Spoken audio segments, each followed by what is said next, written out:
Welcome to the Live It Right podcast, hosted by John and Caitlin Lindsay. We're going to be talking all things health and wellness, from food, fitness, relationships. So if you want to live your best life and live it right, join us for this conversation. So whether you're a health enthusiast, a busy professional, or someone looking to achieve a more fulfilling life, you're in the right place. Tune in, subscribe, and join our community as we explore the path to living it right. Let's go. Welcome back to the Live It Right podcast. We are on episode 30. Can't believe we've gone that far so far. I know. It's been fun. Yeah, it has. So we are going to just dive right in. We did asked a little Q&A on Instagram, got some great questions. But we're going to do these separately. So we're going to focus on the questions John got today. You want to get right after it? Yeah, and then the next episode will be the questions Caitlin got. But cool. Yeah, let's dive in. Sounds good. So let's kick things off with, what mobility certifications do you have? So my formal education is I have a bachelor's in exercise and sports science, and I have a master's in the science of sports medicine. And then my personal training certification is I'm a certified strength and conditioning specialist through NSCA. And then mobility specific stuff I have, most notably, is through functional range conditioning, their basic certification, FRC, and then also their assessment certification as well. So we did, I think it's episode 21. We did a episode, should you go to college or not, for your respective careers.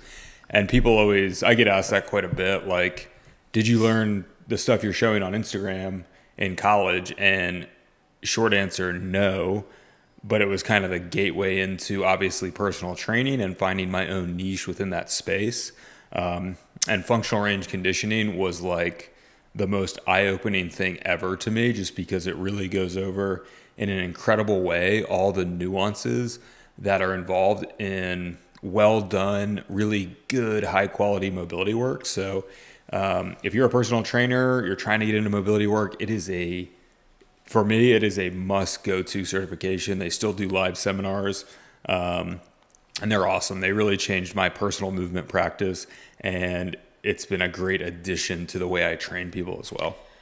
Well, one question, though, that I have to go off on this is, while maybe it's not what you learned in college, your knowledge base of the human body, that's where all those seeds were planted. That's not something people can just go get in a crash course to get certified. No, you can definitely dive into it on your own and understand a lot. But yeah, I feel like my college experience set the baseline and gave me good, as you're kind of alluding to, good anatomy and good biomechanics of how people moved. And then stuff like FRC just takes it to the next level and opens. The stuff you learned in college was not what I learned in college. No, it opens these floodgates of nuanced things that are related to mobility training. If you dive deep into any, fitness realm, whether it's strength training, endurance work, yoga, whatever, if anyone's done that, you can get really, really deep into the nuances related to those things. And so I think FRC is that for mobility work. Cool. So, piggybacking on that, how do you get started on a mobility routine? My hips are really tight.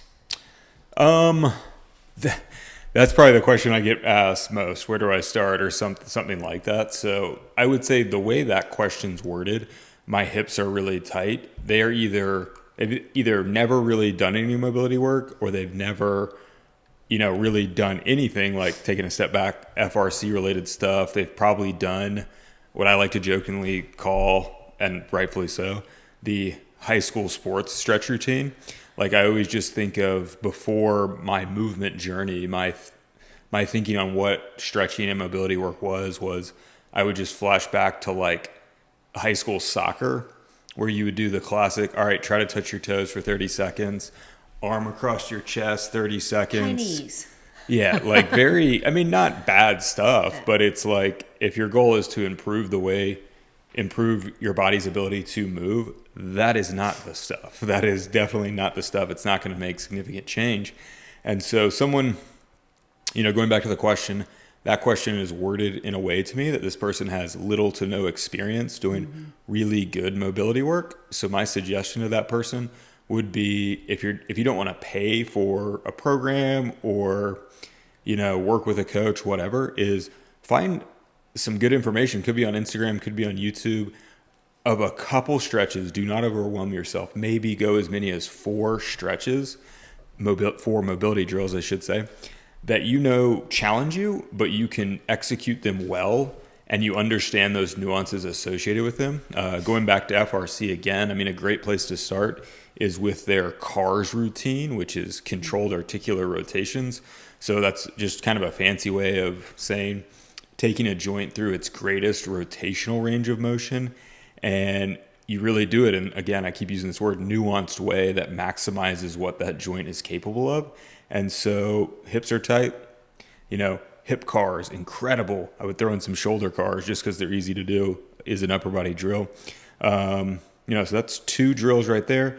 I would probably also give this person elephant walks. I think for me, that's the GOAT hamstring mobility drill. So hip CARS, elephant walks, shoulder CARS, those done on a consistent basis, you're going to make some change.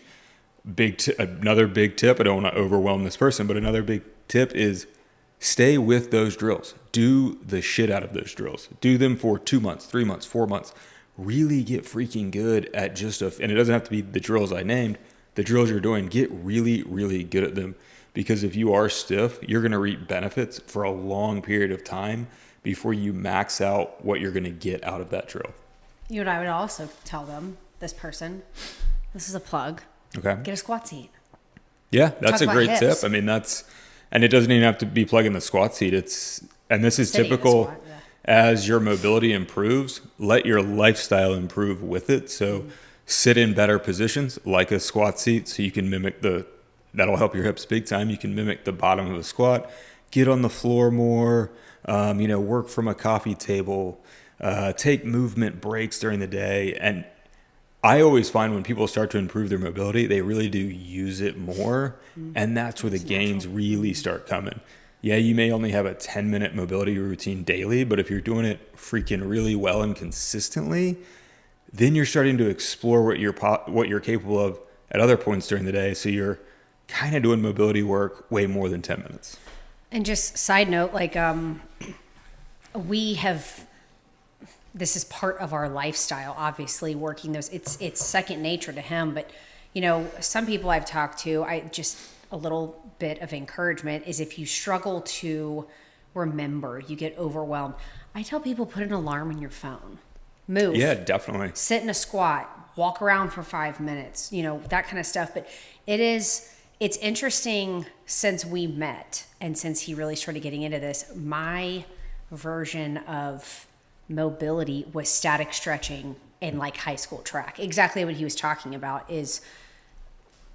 which is really not even the baseline of what your body's able to do in terms of a movement perspective and how getting mobile. Yeah. So it's crazy just the lack of knowledge for 25 years of my life. I had no idea what mobility meant. I didn't either. Yeah. Right. So, but it's really cool to see but just piggybacking off of him, I've watched people over the years, come in and out. And say, you have to be consistent. Totally. And think about it like this. If you're however old you are, it took you that long to get that stiff.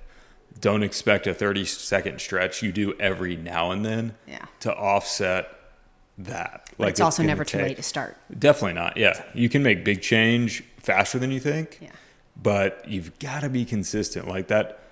That progress you're really wanting is probably, a month or 2 away to really see really good, solid progress.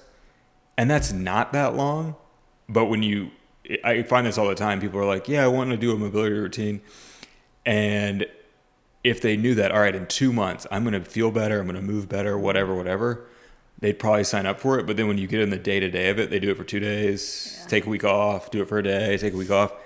It's not going to get you there. You got to stay dialed with it. And like you said, put an alarm on your phone. Any habit you're really trying to do, make it impossible not to do it. Like call yourself out with alarms, whatever it is. Consistency Yeah. leads into any bit of fitness. I mean, just from a personal perspective, to add to this, my coach I do block work. It's anywhere between 4 and 8 weeks, but that block always comes back and it's built upon. So nothing's ever done 4 or 5 times. It's weeks and weeks and months of building on each other. Yeah. So, still kind of in the same realm, but looking for drills for better posture. SquatSeat. Yeah, definitely talk about that. But, drills for better posture. If somebody's asking that question, that means you are hanging out in a position way too long during the day. I mean, bad posture, it's associated with slumped forward, rounded shoulders, thoracic spine flexion. That's the position you're hanging out in the majority of the day. So the best thing you can do is try not to get stuck in that position for a long period of time. It's easier than it's ever been to get stuck in that position, just the nature of how most people work and consume content, phones, at a computer. But it's also, we all know it's a problem now. So, make it a point during the day to take a movement break, get a stand-up desk, sit on the floor, get a squat seat. There is so many tools available and ways to configure your office setup. Even if you are in like a formal office, like there's ways to take a movement break every, hour, 2 hours, whatever it is. Do some drills that touch on the opposite of what you're doing, some thoracic spine extension, some sort of shoulder movement. Shoulder car would be great. A true hack for someone spending a long time on a computer would be get a pull-up bar nearby, because just hanging on a bar can help offset that bad posture you're hanging out in for a long period of time. But big culprits, you're in thoracic flexion, so work on some thoracic spine extension.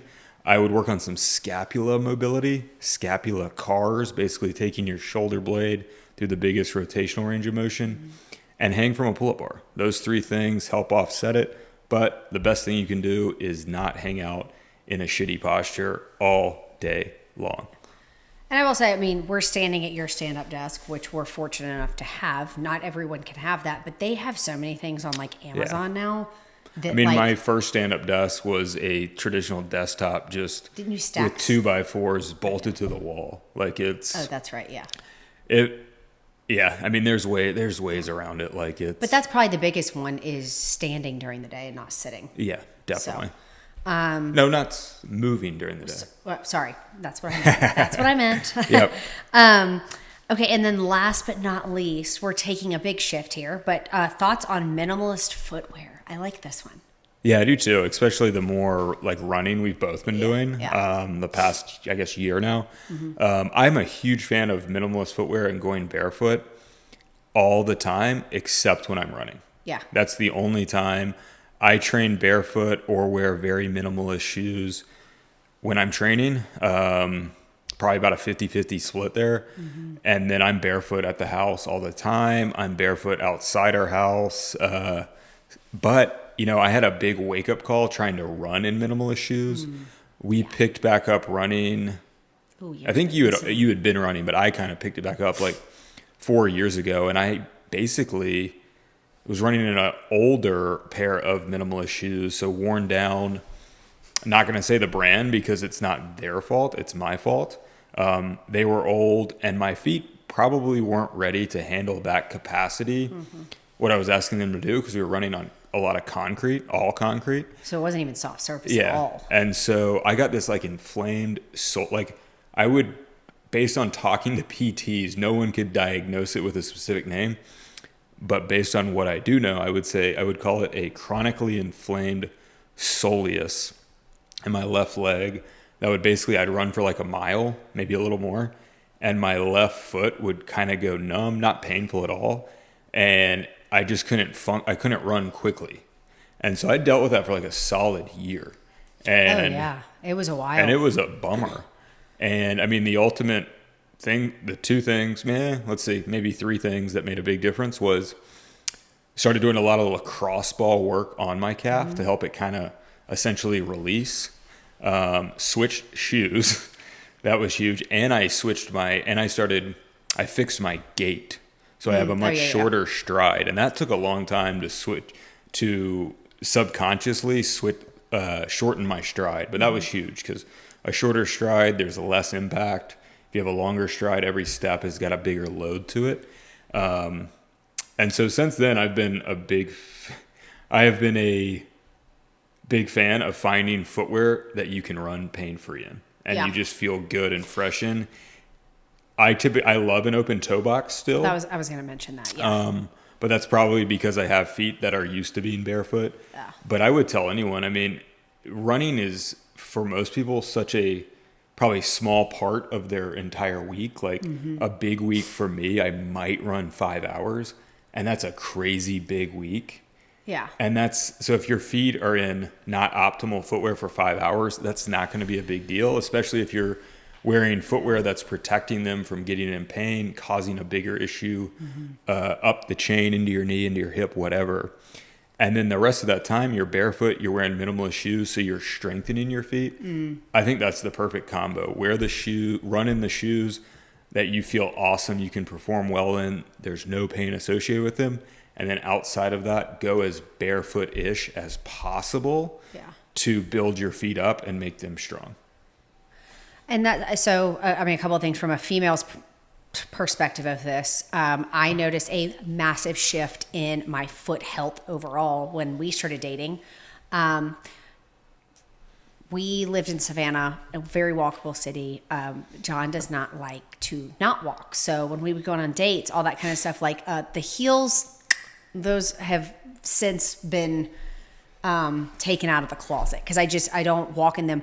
Most women's shoes, dress shoes, all that kind of stuff have a very narrow toe box and cause a lot of damage. Like I've seen over time, and even so, I'm getting to my point. I went to a foot specialist when we moved here because when I was training for my first half Ironman, I was self-coaching, overtrained, and caused an issue with the ligament that actually basically runs from your big toe all the way up to your through your calf, like up your calf. And what he told me is, one, minimalist barefoot shoes like what John is saying are fantastic. That is wonderful. Don't change that on a day-to-day basis. He was like, but when you are putting in, if you run 2 to 3 miles once a week, you're probably fine in a minimalist running shoe. When you are putting down the mileage that endurance athletes are, and you're ramping up, like you were ramping up. Oh, and you were also running in Savannah, you were running a lot on a rubberized track. Oh, that's right. Yes. So you switched to more concrete and it wasn't flat here. Or it is not flat here. Yeah. So more demanding terrain here. Correct. Like, So, understanding though, like there's a time and a place for minimalist shoes, and it is not for endurance running. Yeah. Some people can definitely handle it, but would, based on my own experience, I would say like I can understand and relate to the people who are like, I want to be minimalist. It's good for me. Like I am like that 95% of the time, but I learned a lesson. Yeah. If you're running and you can tell there's signs that maybe your feet, ankles, knees aren't quite up to that get some good shoes. Get some good shoes and go barefoot and strengthen those feet outside of running. And also, side note, anyone that I've ever known that runs a minimalist, it took them years and years and years to train their body. Yeah. But they're also probably solely runners. We bike. We do a lot of other things that just put fatigue on the body and the feet. So, those were good questions. Yeah, that was great. Yeah. Please send more questions our way. Anytime, we will put them in a running list of things. And if it's good enough, it'll be a whole episode. Yeah, for sure. So do you have anything else to add to this? I think I'm good. That was great. Cool. Again, thank you. And so next episode Caitlin will be in the hot seat. Yeah, I'll be in the hot seat. We'll see you guys next time.